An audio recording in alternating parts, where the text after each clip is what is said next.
ये सोचो कि हमको बेस सेम कब कहा जाएगा। जैसे 3 है तो 3 मिलेगा तभी बेस सेम कहलाएगा। तो एक बार हम 3 अगर सेलेक्ट कर लिए ऊपर में, तो जितने भी ऊपर इनटू में दिखाई दे रहे हैं 3, उनके पावर तो जुटेंगे, लेकिन नीचे में जो 3 दिखाई दे रहे हैं उनके पावर घटेंगे। मतलब कि यहाँ पे 3 है ऊपर और ये 13 ऊपर, तो 3 + 13 लिखेंगे और बस 3 वाले बेस को हम साइन करेंगे। मतलब 3 वाले 3 वाले 3 वाले 3 वाले, ये वाला बस 3 का पावर 3 + 13 ऊपर के लिए। अब नीचे से हम पावर को लेके आ रहे हैं तो नीचे वाले को माइनस के साथ ले आएंगे। मतलब -5 यहाँ से और यहाँ से -6, फिर इनटू। अब जो बेस सेम रहेगा तभी काम होगा, तो 2 वाला का तो बेस 3 के साथ काम नहीं होगा, तो उसको इनटू में ही लिख के 2 लिख देंगे और अब 2 वाले पावर का वर्क करेंगे। मतलब ये 2 का पावर 5 है, ये 2 का पावर 15 है, न्यूमरेटर में तो जुटेगा, 5 + 15 लिखेंगे, ठीक है ना। और नीचे वाला से अगर पावर लेके आ रहे हो, जैसे यहाँ से लेके आ रहे हो, यहाँ से लेके आ रहे हो, यहाँ से लेके आ रहे हो, तो 10 भी घटेगा, 1 भी घटेगा, 3 भी घटेगा। या फिर डायरेक्ट कह सकते हो कि नीचे वाला बेस सेम है तो नीचे में हम 2 का पावर 1 + 3 लिख सकते हैं ना, तो 10 और 1 11 और 3 13, डायरेक्ट 13 भी घटा सकते थे। तो चलो हम इसी के अकॉर्डिंग करते हैं, -10 -1 और -3। तो अब सारे 2 का भी काम हो गया। तो अब डायरेक्ट अब अगले स्टेप में आंसर 3 का पावर कितना है एक्चुअल में, तो 13 3 16, 16 में से 6 गया 10, 10 में से 5 गया 5, ये 5 हुआ, इनटू 2 का पावर देखते हैं, 15 5 20 और 20 में से 10 गया 10, फिर 10 में से 4 गया 6, ये हो गया। अब ये दोनों का काम एक साथ नहीं हो सकता है। 3 का पावर 5 अकेला करना होगा, 2 का पावर 6 अगला करना होगा, ठीक है ना। हाँ, एक चीज़ आप पूछ सकते हो कि सर कैसे बेस सेम रहने पे डिवाइड में घटता है पावर, ये एक्सप्लेन कीजिए। तो ये भी एक्सप्लेन कर देते हैं, पहले इसको एक्सप्लेन कर देते हैं। 3 का पावर 5 का जो वैल्यू आता है 243 आता है ना। 3 × 9 × 27 × 81 × 243। और 2 का पावर 6 का जो आता है वैल्यू 64 आता है। अब दोनों का गुना करके यहाँ आंसर लिख लीजिए। हाँ, अब हम ये समझा देते हैं कि क्यों बेस सेम रहता है तो पावर घटता है। देखिए, इसी को समझ लीजिए तो आपको समझ में आ जाएगा। जैसे मान लीजिए आपका 2 का पावर 5 लिखा हुआ है डिवाइडेड बाई 2 का पावर 3 लिखा हुआ है, तो 2 × 2 × 2 × 2 × 2 5 बार ऊपर लिखिएगा और नीचे 2 × 2 × 2 3 बार लिखिएगा। नहीं, तो अब ये 1 से कट जाता है, ये 1 से कट जाता है, ये 1 से कट जाता है। एक्चुअल में 2 का पावर ऊपर में ही बचा कितना, 2। तो ये आंसर आया है ना 2। तो ये कैसे आया, हम ये भी कह सकते हैं कि 2 2 सेम था तो 2 को एक बार लिख दिए और ऊपर वाले पावर में से नीचे वाले पावर को घटा दिए। तो इसी तरह से ये होता है प्रूफ, ठीक है। अब देखिए ये अब क्वेश्चन कितना आसान हो जाएगा। क्यों बोला जाता है कि 2 का पावर 0 1 हो जाता है, आप इस एग्जाम्पल से समझ सकते हैं। जैसे मान लीजिए हम 2 का पावर 10 किए और नीचे भी 2 का पावर 10 किए, ठीक है। तो अब या 2 का पावर 10 को छोड़ो, पहले 2 का पावर 3 ही कर लो और नीचे भी 2 का पावर 3 कर लो। तो ये एक्चुअल में 2 दूना 4 दूना के 8 आएगा और ये 2 दूना 4 दूना के 8 आएगा। 8 8 घट के 1 आ जाएगा ना आंसर, ठीक है। अब बाई प्रॉपर्टी ऑफ एक्सपोनेंट करें तो बेस सेम है अगर तो पावर घटेगा। ऊपर लिखोगे तो ऊपर घटेगा, नीचे लिखोगे तो नीचे घटेगा। नीचे लिखते समय बस नीचे में से ऊपर घटाना है, अगर ऊपर लिख रहे हैं तो ऊपर में से नीचे घटेगा। तो 3 - 3 आया, तो तुम देख रहे हो कि ये 2 का पावर 0 आया और ये पूरी तरह से 100% तुम पहले से श्योर हो कि ये 8 आएगा, ये 8 आएगा, तो कट के 1 आएगा। तो ये 1 अगर आ रहा है तो 2 का पावर 0 10 हो जाएगा भाई, 1 ही होगा इस प्रॉपर्टी के हिसाब से। तो अब तुम 2 का पावर अगर 10 भी करोगे, नीचे भी 2 का पावर 10 करोगे, तो ये इक्वल नंबर जो ऊपर आएगा वो नीचे आएगा, कट के 1 आएगा। तो इसीलिए बोला जाता है कि 2 का पावर 10 - 10 यानी कि 2 का पावर 0, इसीलिए ये 1 हो जाता है। ये बात समझ में आना चाहिए। तो फिर हम बोले कि 0 का पावर 0 अनडिफाइंड क्यों होता है, क्योंकि हम पहले भी बता चुके हैं, या अगर नहीं बताए हैं तो अब जान लो कि कभी भी 0 का पावर 5 है और नीचे 0 का पावर 5 है, इसमें ये तो चलेगा, लेकिन डिनोमिनेटर में 0 लिखना ही गुनाह है।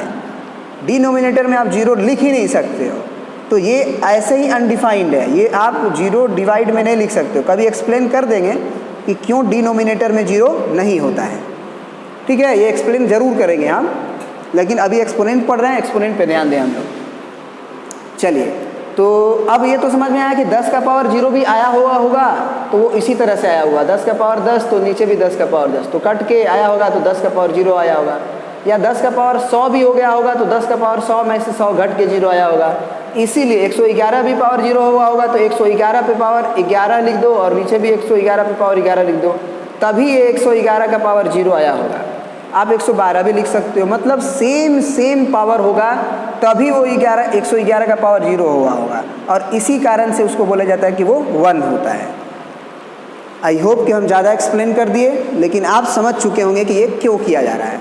तो अभी तक हम लोगों ने पढ़ा प्रॉपर्टीज ऑफ एक्सपोनेंट में कि पावर का मतलब क्या होता है, नेगेटिव पावर का मतलब क्या होता है कि उसको इंटरचेंज कर दीजिए, बेस को आप रेसिप्रोकल में करके और पावर को प्लस कर दीजिए, ये चीज़ सीखे। फिर combination of properties of base and power in multiply and divide, ये सीखे कि अगर न्यूमरेटर में है तो न्यूमरेटर वाले पावर को जोड़ो, डिनोमिनेटर वाले पावर को घटाओ, बेस सेम रहेगा तभी वर्क हो पाएगा। अगर 3 और 2 है तो बेस सेम नहीं है तो कभी भी हम इसका काम नहीं कर सकते हैं। अगर हमसे कोई पूछे कि 3 का पावर 2 और 2 का पावर 3 क्या होगा, तो हम बोलेंगे कि सर यही होगा, 3 का पावर 2 और 2 का पावर 13 ही होगा आंसर। अब कोई पूछे कि a का पावर m इंटू बी का पावर n क्या होगा, तो हम कहेंगे सर a का पावर m और b का पावर n, यही आंसर होगा, इसमें हम कुछ नहीं कर सकते। लेकिन अगर कोई पूछे कि a का पावर m इंटू a का पावर n तब क्या होगा, तब हम कहेंगे तब m प्लस n होगा, क्योंकि बेस अब सेम हो चुका है। ठीक है ना। अब आते हैं नेक्स्ट प्रॉपर्टीज़ पे हम लोग। अब अगला प्रॉपर्टी है आपका तीसरा कि अगर पावर का पावर हो, जैसे a का पावर m हो और इसका पावर अगर n हो, तब क्या होगा। तो याद रखिएगा कि पावर का पावर अगर हो तो पावर में पावर का मल्टीप्लाई हो जाता है, यानी कि ये m इंटू n हो जाएगा। यानी कि अगर आपको 2 का पावर 3 लिखा रहे और इसका पावर 4 लिखा रहे, तो आप समझ जाइए कि आपको क्या करना है, 2 का पावर 3 इंटू 4, यानी कि इसका मतलब हुआ 2 का पावर 12। इसको भी हम प्रूफ कर देते हैं, ठीक है, इसको भी हम प्रूफ कर देते हैं। आप जो है ये समझिए कि 2 का पावर 3 आपका एक एप्पल है, ए है, तो a का पावर 4 लिखा हुआ है। अब a का पावर 4 लिखा हुआ मतलब कि a को आपको कै बार लिखना है, 4 बार, a into a into a into a. तो a क्या है, 2 का पावर 3, तो 2 का पावर 3 इंटू 2 का पावर 3 इंटू 2 का पावर 3, ये लिखेंगे आप 4 बार, 1 बार और बाकी है, 4 बार लिखेंगे। अब जो है आप ज़रा देखिए, अब ये तो सिंपल क्वेश्चन हो गया, 2 का पावर बेस सेम है, सबका पावर जोड़ दिए, 3 3 6 3 9 3 12। आप देखिए यहाँ से, तो पावर में पावर का क्या हो जाता है एक्चुअल में, मल्टीप्लाई। इस प्रॉपर्टीज़ को जानेंगे तो हम इसको बार बार ऐसे एक्सपेंड नहीं करेंगे, बल्कि फटाफट काम करेंगे, ठीक है। ये चीज़ आपको समझ में आना चाहिए। अब मान लीजिए 4 का पावर -3 है, इसका पावर आपका 4 है, इसका क्या करें। इसमें भी वही रूल लगाएंगे, पावर में पावर का मल्टीप्लाई होता है, तो हम क्या लिख देंगे -12। अब 1/4 का पावर 12 हो जाएगा, ये चीज़। इसको भी अगर आप एक्सप्लेन करना चाहते हैं तो हम वही बोलेंगे कि 4 का पावर -3 को आप कै बार लिखिए, 4 बार लिख दीजिए, 4 बार। अब देखिए पावर सेम है, बेस सेम है और पावर जुड़ जाएगा तो -12 आएगा। अब इसको नीचे में लिखिएगा तो 4 का पावर 12 आ ही जाएगा आंसर, ठीक है। एक ये चीज़ होता है। एक होता है कि 2 नंबर हो, जैसे अगला प्रॉपर्टी की बात करें, 4 नंबर, ये होता है a और b और इसका पावर मान लीजिए m होता है, तो ये m दोनों पे माना जाता है, a का पावर भी m होगा और b का पावर भी m होगा। मतलब पावर अगर सेम हो तो हम एक ही साथ a b लिख के और पावर m लिख सकते हैं। मतलब कि 2 हो और 3 हो, इसका पावर 4 हो तो हम 2 का भी पावर 4 देंगे और 3 का पावर भी 4 देंगे। ये तो आपको ऑफकोर्स समझ में आना चाहिए, ये बात सही है। तो कभी कभी उल्टा काम करना होता है, जैसे 6 का पावर 4 हो और आपका 5 का पावर भी 4 हो, तो इसको हम 6 गुना 5 लिख के और पावर 4 लिख सकते हैं। मतलब कि 6 5 30 का पावर 4 लिख सकते हैं। मतलब कि 3 × 9 = 27 × 81 और उस पर 4 को शून्य बढ़ा सकते हैं, ठीक है। इस तरह से आप ये प्रॉपर्टीज़ जानिए, सीखिए, ठीक है, आई होप कि ये सब चीज़ें आप समझ रहे होंगे। तो चलिए ये तो सीख गए।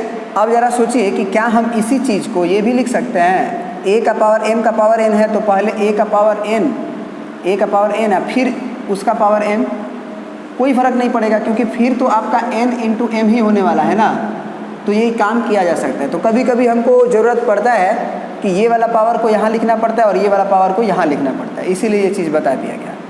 ये प्रॉपर्टी में एक और प्रॉपर्टी इस तरह का होता है कि a बाई बी का पावर अगर होल पावर m हो तो हम a का पावर m और b का पावर m दे देंगे m, ठीक है। यानी कि 2/3 हो और इसका पावर मान लीजिए आपका होल पावर 4 है, तो ये तो आप जानते ही है ना कि 2 का भी पावर 4 देना है और 3 का भी पावर 4 देना है, ठीक है। और उसको बाद एक्सपेंड कर देंगे। तो अब जो है हम सारा जो पावर अब का खेल अभी देख रहे हैं उसमें इंटीग्रल पावर देख रहे थे, 4 दे रहे थे, 3 दे रहे थे, 2 दे रहे थे, बेस भले सेम कर रहे थे, अलग कर रहे थे, लेकिन पावर इंटीग्रल था। अब हम रेडिकल वाला पावर देखेंगे, मतलब अंडर रूट हो, क्यूब रूट हो, फोर्थ रूट हो, ये सब चीज़ें नेक्स्ट वीडियो में, ठीक है।